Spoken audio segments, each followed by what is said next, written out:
Chris's plan is to blow this guy up as much as we can. Yeah, Since we're the just game's gonna ending anyway. We mean research. See if we can research him too. Isaac, go first. All right. So I need the move. So So drop a barricade for any die, and then.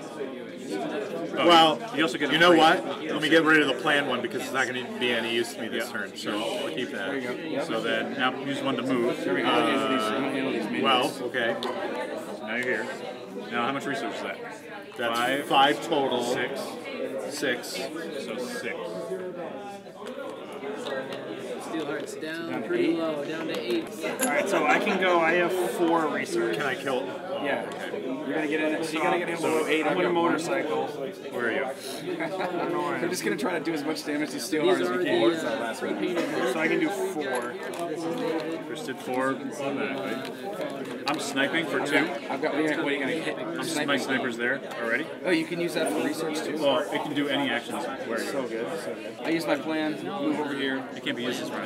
Right. It can't. Oh, yeah. So I'm hanging out there. I can do another research with this. Yep. Yep, one more. Knock him down. All right. Let's get him research so he can smack him. Chris, drop a plan. Alright, I'll drop a plan. We're gonna have you move in. So now we've Hey, dropped Brandon, thanks for it. calling. Alright, my son's off. Yep, you can actually take that one out. He starts at 32. Okay. We're close. You guys might be closer than you think. I'm gonna do 3 damage. I got 3. Alright, well, I can only use this once per turn. so but either way, I have it's gonna- 3 normal damage. Yeah. And then I have I got 1, 2, 3. Ooh, unlimited You had number of 3? uses. 1, 2, 3. and then I have 7 research damage. 7 research. Sorry, I meant plan Plan. damage. Okay. Brian. Brian, get him. So Get him. spending a dice to A few move. of them are in action. Well, so then 2, 4, 6, 8, 10, He's got 11, 12. stuff about him. He's down to 7 health. Oh, I can do this. I can do it. Alright, so I'm going to use this right away. My disguise and checkmate to do 3. Hang on. So 3 is down to 4. This will be in all the 2. I got one more right here too. Okay. So He's down to 3. 1, 2, 3. And I got these. Do this one.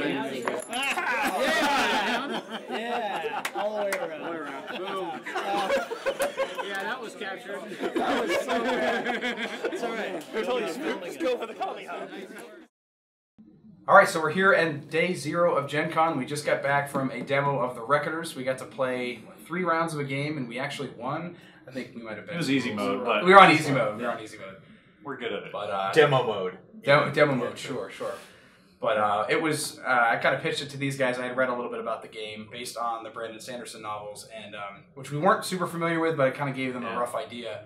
And I had pitched it as sort of like a, City of Heroes style game, like the old PC City of game. Heroes? Yeah, you do mention that. You've mentioned that Do before. you play it a actually. lot? I love Like the old PC game, and this was, I think, Feels a lot. in my opinion, it was a really great cooperative superhero style game. What do you guys think about it? I liked it. I thought that cooperative, it was very accessible for a cooperative game. Usually there's there's a few rules, a few things that you need to get a sense of. But after 2 turns, we were full. Yeah, we were in it. Chris was like, "No, we got this." Like it was just like it was that quick. We knew what we were getting ourselves into. Everybody has their own important role too. You had start with 3 dice. You could purchase obviously some later on, but So 3 hero dice, 3 plane dice. Yeah, and each of those your hero dice have a very specific like action that you're the best at. Like it's a double. Usually it's a double of that action. I played something that did extra damage to epics, and basically everybody. I can sit there and do that all I want, but without the rest of the team doing their unique stuff, you can't win. And just being able to go as a team, it's an awesome co-op game. Yeah, really The good synergy, puzzle. the synergy was fun, and the synergy at the end when we all would just move on to that one spot, it was awesome. Yeah. We went for That was broke. really exciting. We went for broke a little bit. We gave up. Like, there's a lot of little things you should be like micromanaging, but we're like, this is the last round. Let's just try killing him, and it somehow works. Yeah. Again, I think easy mode played a big. Really good good rolls, rolls. and then I think the easy mode thing factored in there quite a bit for sure. Yeah, I like the each person having their own unique die, and the unique die has something special on it. For my character, I had the ability, like on my red dice, there was a double side. It was 2 icons of the damage, basically, to kill the what do they call those? Reinforcements. Like essentially the enforcements, like the enemies that come in. So I was really good at doing that. So I kept popping around the map, to do that. But also I had an item card early on. Yeah. We got a lot of money early. Yeah. So we got some really good items. I started the game with like an assault rifle type thing that would let me like trade a blue die, which I forget what that was to go. I forget the name of the blue dice, but the blue dice would move the tracks back on various epics, which are the bad guys, and it would like make them less powerful, like suppress them. Or contain. Yeah, and so I would use that die with my my assault rifle. I could use one of those die facings to just do 3 damage to an epic outright. Yeah. So early on in the game. Actually, that was one of the first things I recognized. I was like, wow, we got a lot to manage. There was like 5 or 6 of the epics on the board, and you have the big dude. And then the first turn, we wiped out like 3 epics. Yeah. It's like, oh, that's how this game is going to go. Like, we get to be badass. Yeah. So while also, playing a difficult game. Yeah. You wipe them out, but it's not like they're gone. They just, a new one spawns. So it's like, you're making progress, but it's not like it's super easy. You're cleaning up the city, but... it's a never-ending battle. Yeah. It's a full-time job. Yeah. Those rewards, like for killing them, you get rewards. Those rewards help you basically research the big bad, as well as get some money or kill extra bad guys or whatever. Yeah, it was the research. That's what you did. Yeah. It was cool to feel like you had that role, but then you weren't particularly stuck in that role. Like I realized right away, I was trying to micromanage getting every piece of research that I could, but then. My second turn, I wasted one of my research tokens, and I was like, a research die rather, and I realized like, oh, so I have my roll, but honestly, it's okay if the dice don't fall completely you're not burdened in my stereotype. I can go out and you try to make a bigger difference across the board. Yes. Absolutely. If you just play to your roll and only try to go to the symbols, you're probably not going to do well. The research. I'm sorry. At least with my role, there was only so much research I could do in one spot. I needed to make sure that I could jump around to each of the different baddies.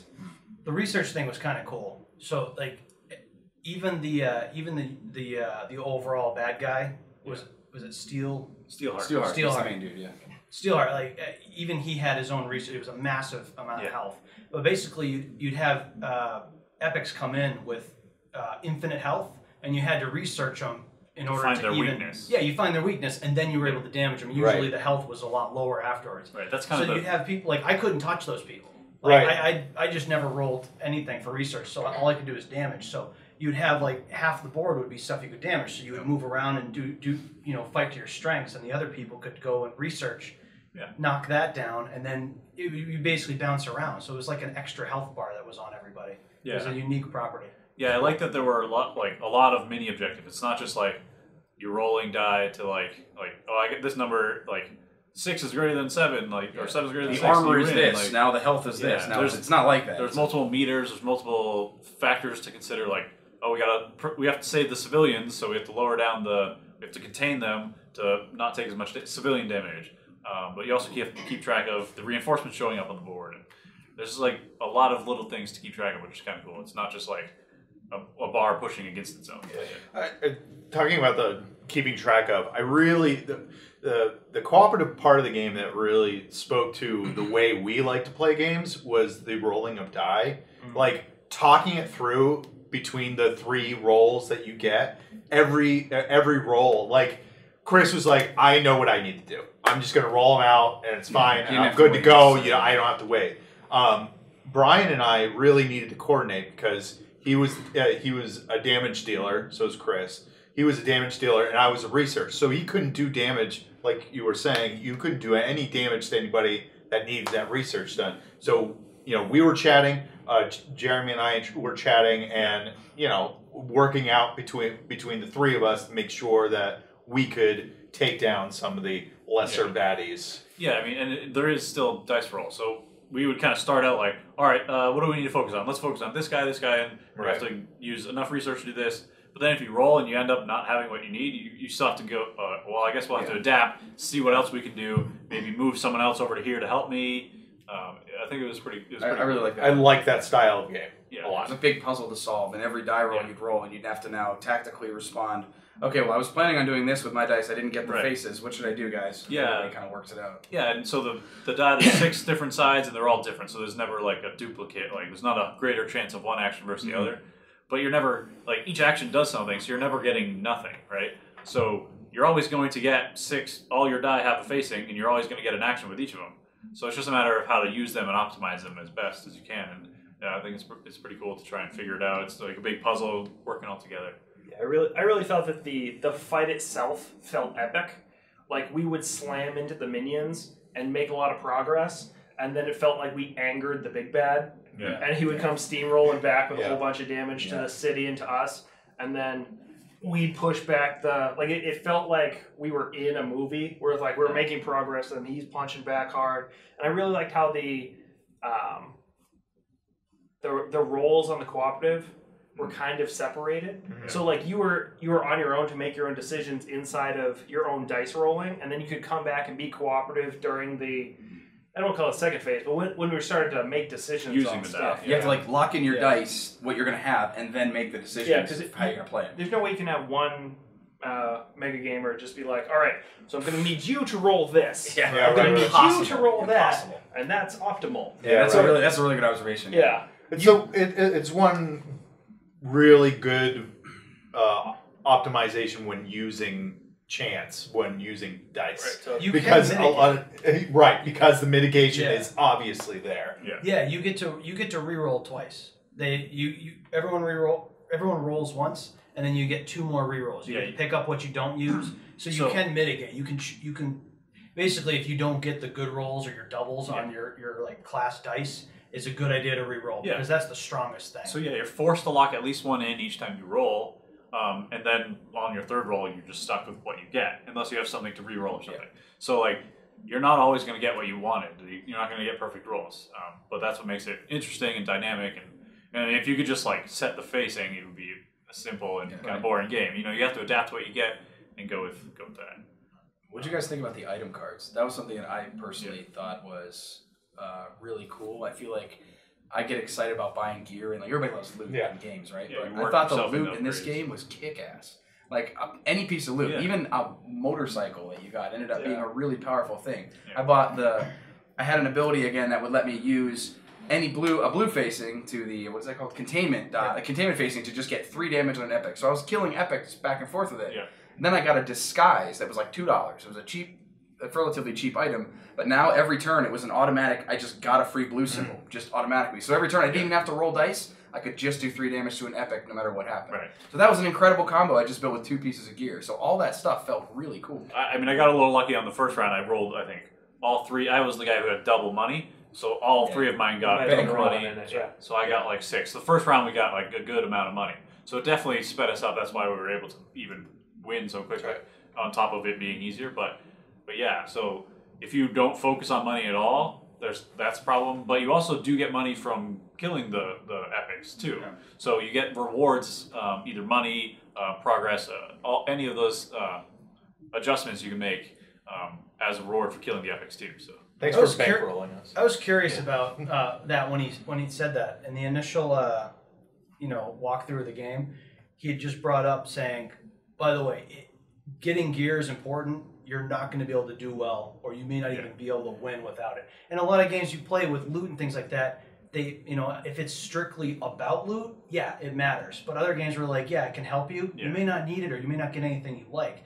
It was game changing. There was a lot of pieces that went to certain people that we coordinated with. You got a single little gun that gave you a green, or the skull, the damage in epic. And it automatically allowed you to do, 3 damage? It let me trigger my innate item that I came with. So we had a couple items that were pretty cheap that let people just not have to spend a dice. It just auto-triggered stuff. And that was just game-changing. Yeah, because we started with $4. I don't know if that's standard or what. So we started with 4. We were able to purchase before the first round. And one of the things he said was like, just spend it. There's no real point to stockpile it. Because you want to get that power to earn more power. Right, because if you don't, you're going to fall behind. And it didn't look like the items were like it was $1, $2, $3, or $4. I don't think that we didn't notice anything higher. We didn't go through the whole thing. Right, we didn't go through the whole deck, but I mean it looked like most things were obtainable turn to turn. Yeah, one of the other things I like too is you can never just perfectly wipe the board. Even if you were to somehow kill all 6 of the epics, it spawns a new one and they get to act that turn. So you're never making it 0 progress. There's always progress that's made. And then Steelheart also activates every round. So, There's no way you can make it perfect and like make it super easy. And you could always up the difficulty. There's different difficulties. Just start them at higher health. I don't know what the other settings changes are, but yeah. But yeah, I think overall, my experience of that, I've played a lot of co-op games. I felt really good. I was trying to say this to you guys. I was having trouble putting in words, but I felt that a lot of co-op games, they kind of feel like, even if they're good co-op games, they kind of feel like almost a slog, right? Like you start out the game with like the sense of dread, which I guess is probably part of the theme in a lot of games. But you feel like it's this like incredible like uphill battle. It's always like a war of attrition. Like you're gonna lose eventually, but like in a co-op game, but you're so weak, and it's like, oh, in this turn, if we play everything just right, we'll get a couple of ticks down on this thing, and like this will be that. But I felt like even, again, we did well in this game, but even when things were, you know, a guy did something bad or there was a negative effect, I still felt like we were doing something. Like we started the game and there was 6 of these epics on the board. Like, wow, this is how in that, like that needs 2 research to do. And then after we all played out our turns, we wiped out half of them, got a bunch of bonuses and rewards, and we were kind of like, even if that was not an optimal turn, even if we didn't do all the right things, it felt like we were doing something. I think it's the best way I can say it. Like it felt like we were, even though the game is, we might have been doing terribly, I felt like I was doing something in a co-op game, and I didn't feel like I was weak and powerless. I wasn't like this little. It's like, so we played that Doom game.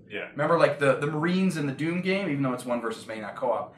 Those Marines feel badass, and you're strong, even though the Overlord is like kicking your ass. Like those guys feel really strong. I felt the same way about this. I wonder if it's because of the specialization that you start the game out with. You know the basic of your role. You know where you fit into this already. You know what you're good at. Right. You know you're starting off the game in a certain direction, and it's not just like, hey, you know, I'm okay at this. This is the thing that I have to contribute to this game. Yep. Each person has you have a unique starting abilities card, and your dice are different. So you're definitely, you start off with power and specialization. Right. You feel like you have gravity to bend the game to your will in a certain way. Not everyone is just a blank template. You know, That's you right. Start with something. The very first turn, I think everybody pretty much nailed their roll right away. I think I killed something right on the first roll. You took half of the bank's plans. It was luck. It was luck. I